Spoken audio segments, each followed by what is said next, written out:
जय श्री राधे कृष्ण। आप सभी का आपके अपने YouTube channel BK Mishra present में बहुत बहुत स्वागत है।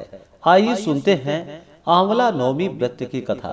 आंवला नवमी का व्रत कार्तिक मास शुक्ल पक्ष की नवमी तिथि के दिन धारण किया जाता है। इस दिन को धात्री नवमी, आंवला नवमी, कुष्मांड नवमी आदि नामों से जाना जाता है। आप सभी भक्तों को आंवला नवमी की ढेर सारी शुभकामनाएं। आप सभी के जीवन में लक्ष्मी नारायण की कृपा से आप सभी को सभी प्रकार के सुख तथा समृद्धि की प्राप्ति हो। आंवला नवमी तिथि के दिन इस दिन विशेष प्रकार से आंवले वृक्ष के नीचे पूजन करने का विधान है। इस दिन आंवले वृक्ष की पूजा की जाती है। आंवले के वृक्ष में भगवान विष्णु, माता लक्ष्मी, भगवान शिव, माता पार्वती का वास माना गया है। इस दिन आंवले वृक्ष की पूजा करने से तथा आंवले वृक्ष के नीचे भोजन करने से, दान पुण्यों का कार्य करने से व्यक्ति के सभी प्रकार के पापों का नाश होता है तथा धन धान्य, पुत्र, सुख, समृद्धि आदि की प्राप्ति होती है। कार्तिक मास शुक्ल पक्ष की नवमी को व्रत, पूजा, तर्पण और अन्नादि का दान यानी कि अन्न का दान करने से अनंत फल माना गया है। इसे पूर्वाहन व्यापनी तिथि ली जाती है। यदि वह 2 दिन हो या न हो तो भी पूर्व वृद्धा यानी कि पहले दिन की इसे लेनी चाहिए।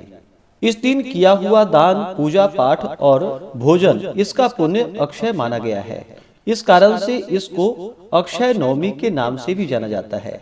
इस दिन गो, भू, हिरण्य और वस्त्राभूषण आदि का दान किया जाए तो यथाभाग्य इंद्रत्व, सुरत्व या नराधिपत्व की प्राप्ति होती है और ब्रह्म हत्या जैसे महापाप भी मिट जाते हैं।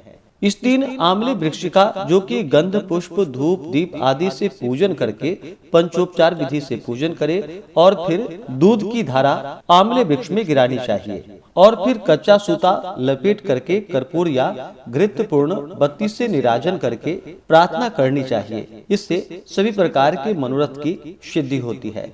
तो आइए सुनते हैं आंवला नवमी व्रत की कथा। तो बोलिए प्रेम से भगवान विष्णु की जय, माता लक्ष्मी की जय, भगवान भोलेनाथ की जय, माता पार्वती की जय, धात्री माता की जय, सर्व देवी देवता की जय। आंवला नवमी व्रत कथा के अनुसार बहुत समय पहले की बात है।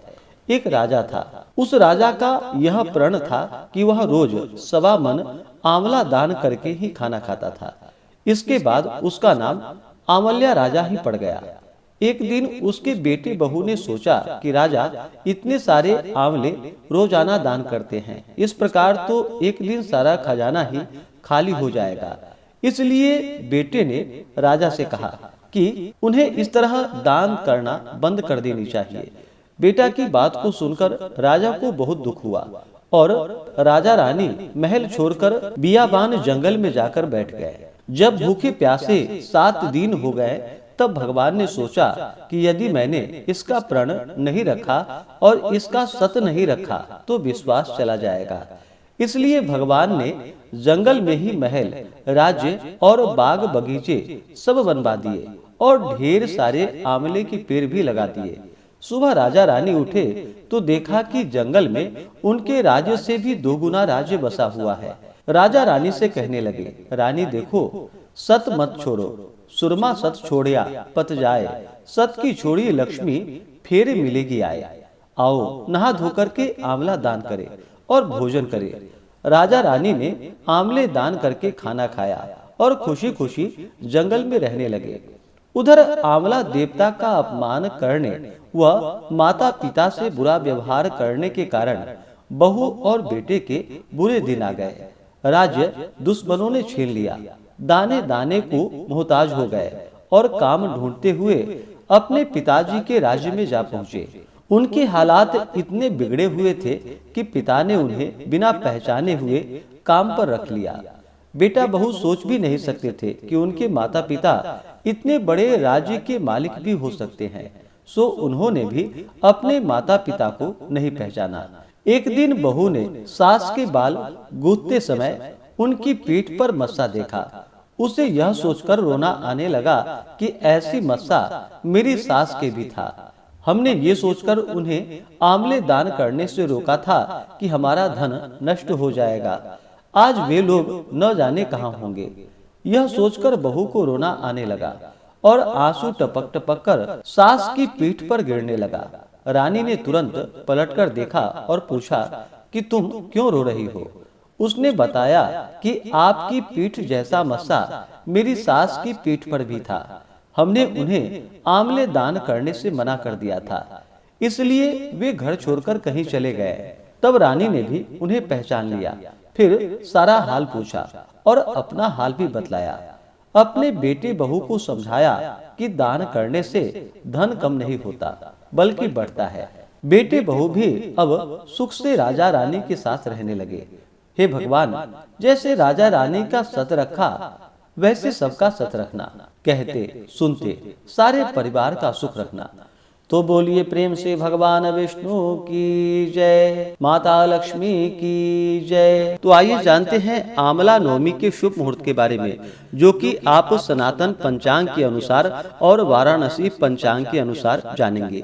इस व्रत को पूर्व विद्या ली जाती है। कार्तिक मास शुक्ल पक्ष की नवमी तिथि प्रारंभ समय 30 अक्टूबर 2025 दिन गुरुवार सुबह 10:08। यह समय सनातन पंचांग के अनुसार है और वाराणसी पंचांग के अनुसार 30 अक्टूबर सुबह 4:53 पे नवमी तिथि की शुरुआत है और नवमी तिथि की जो समाप्ति है वह सनातन पंचांग के अनुसार 31 अक्टूबर 2025 दिन शुक्रवार सुबह 10:05 और वाराणसी पंचांग के अनुसार नवमी तिथि की समाप्ति 31 अक्टूबर की सुबह 4:49 पे है। तो वाराणसी पंचांग के अनुसार तो 30 अक्टूबर को ही आंवला नवमी का व्रत धारण किया जाएगा। सनातन पंचांग के अनुसार कुछ जगहों पर जो कि 31 अक्टूबर बतलाया गया है और कुछ जगहों पर 30 अक्टूबर बतलाया गया है, लेकिन यह व्रत जो बतलाया गया है इसे पूर्वाहन व्यापनी ली जाती है, यानी कि 2 दिन पड़े तो पहले दिन की ही व्रत धारण करनी चाहिए। इसके अनुसार 30 अक्टूबर को ही आंवला नवमी का व्रत धारण करे तो बड़ा ही पुण्यफलदायी होगा। और वाराणसी पंचांग के अनुसार जो कि 30 अक्टूबर को ही आंवला नवमी का व्रत है। 30 अक्टूबर को ब्रह्म मुहूर्त का समय सुबह 4:48 से सुबह 5:40 तक होगा। सूर्योदय का समय सुबह 6:04, सूर्यास्त शाम 5:18 होगा। प्रातः काल पूजा का शुभ मुहूर्त सुबह 5:14 से सुबह 6:32 तक होगा। अभिजीत मुहूर्त का समय सुबह 11:42 से दोपहर 12:27 तक होगा। राहु काल का समय 30 अक्टूबर को दोपहर 1:05 से दोपहर 2:30 तक होगा। राहु काल समय के दौरान कोई भी शुभ कार्य या नया कार्य नहीं करना चाहिए, इस बात का ध्यान रखें। गोधूली मुहूर्त का समय शाम 5:37 से शाम 6:03 तक होगा। शाम को पूजा का शुभ मुहूर्त शाम 5:37 से शाम 6:37 तक होगा। शुभ चौघड़िया मुहूर्त के अनुसार पूजन का जो समय है वह समय शुभ नामक चौघड़िया मुहूर्त जो कि सुबह 6:04 से सुबह 7:28 तक होगा। उसके बाद चर, लाभ और अमृत शुभ चौघड़िया मुहूर्त जो कि सुबह 10:17 से दोपहर 2:30 तक होगा। उसके बाद फिर शुभ अमृत चर नामक शुभ चौघड़िया मुहूर्त दोपहर 3:54 से रात्रि 8:30 तक होगा। यह शुभ चौघड़िया मुहूर्त के अनुसार समय है। 30 अक्टूबर को रवि योग बन रहा है जो कि शाम 6:33 से अगले दिन सुबह 6:32 तक होगा, जो कि यह बड़ा ही अच्छा संयोग बन रहा है। आंवला नवमी तिथि के दिन शुद्ध और सात्विकता का पालन करना चाहिए, ब्रह्मचर्य का पालन करना चाहिए। इस दिन तामसिक वस्तुओं का, नशीले पदार्थों का सेवन बिल्कुल भी नहीं करना चाहिए। शुद्ध और सात्विकता का पालन करते हुए इस दिन गंगा स्नान, दान पुण्यों का कार्य करे, आंवला वृक्ष का पूजन करे, आंवला दान करे, कुष्मांड दान करे तो अनंत पुण्य फल दायी होता है। तो आशा करता हूँ कि यह जानकारी आपको अच्छा लगा हो।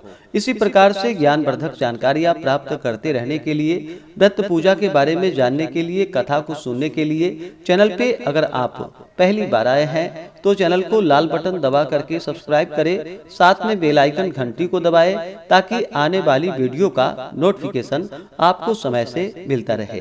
वीडियो को लाइक करें, शेयर करें, सुखी रहें और स्वस्थ रहें। जय श्री राधे कृष्ण। धन्यवाद।